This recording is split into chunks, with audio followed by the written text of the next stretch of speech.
தமிழ்நாடு காங்கிரஸ் கமிட்டியின் மாநில தலைவராக சட்டமன்ற உறுப்பினர் திரு செல்வ பெருந்தகை அவர்கள் நியமிக்கப்பட்டிருக்கிறார். இந்த நேரத்தில் திரு செல்வ பெருந்தகை அவர்கள் நம்மிடையே இணைந்திருக்கிறார். சார் வணக்கம். சட்டமன்ற காங்கிரஸ் தலைவர் இப்போது தமிழக காங்கிரஸ் தலைவராக மாறுகிறார். வாழ்த்துக்கள். இந்த மாற்றத்திற்கான காரணமாக என்ன பார்க்குறீங்க? இல்லை, எங்களுடைய அகில இந்திய காங்கிரஸ் கமிட்டி, எங்களுடைய தலைவர் ராகுல் காந்தி அவர்கள், மல்லிகார்ஜுன கார்கே அவர்கள், சோனியா காந்தி எல்லாம் என் மீது நம்பிக்கை வைத்து இதை கொடுத்திருக்கிறார்கள், அளித்திருக்கிறார்கள் என்பதை தான் பார்க்க வேண்டி இருக்கிறது. ஏனென்றால் ஏற்கனவே சட்டமன்ற கட்சி தலைவராக என்ன மிகவும் உரிய இடத்தில், உயரிய இடத்தில் வைத்திருக்கிறார்கள். என்னால் எதிர்பார்த்தது இது கிடையாது. நானும் பல நண்பர்களிடம் பேசுவேன், கட்சி இதைவிட என்ன செய்ய முடியும் என்று.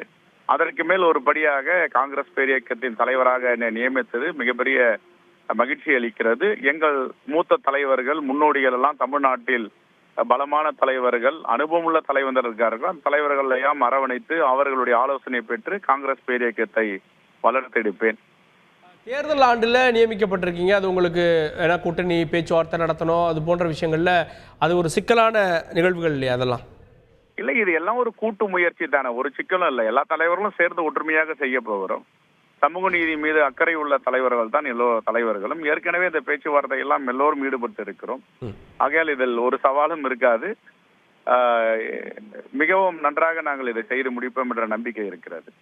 தமிழக காங்கிரஸ் அப்படின்னாலே அணிகள் பல இருக்கு அப்படின்ற குற்றச்சாட்டு வைப்பாங்க. இப்போ எல்லாரையும் அனுசரித்து எப்படி ஒரு புதிய தலைவராக வழி நடத்த போறீங்க? இல்ல, கூட்டு முயற்சி தானே. எனக்காக ஒரு குரூப் சேர்த்து நான் அரசியல் பண்ணனா கண்டிப்பா நானும் ஒரு அணியாக தான் இருப்பேன். இந்த அணி என்பதையே பிணி என்று நான் பார்ப்பேன்.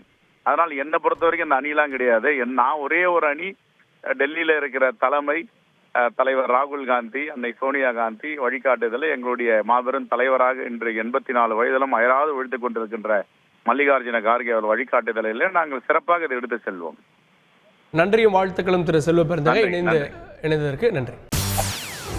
செய்திகளை உடனுக்குடன் தெரிந்து கொள்ள உடனே சப்ஸ்கிரைப் பண்ணுங்க.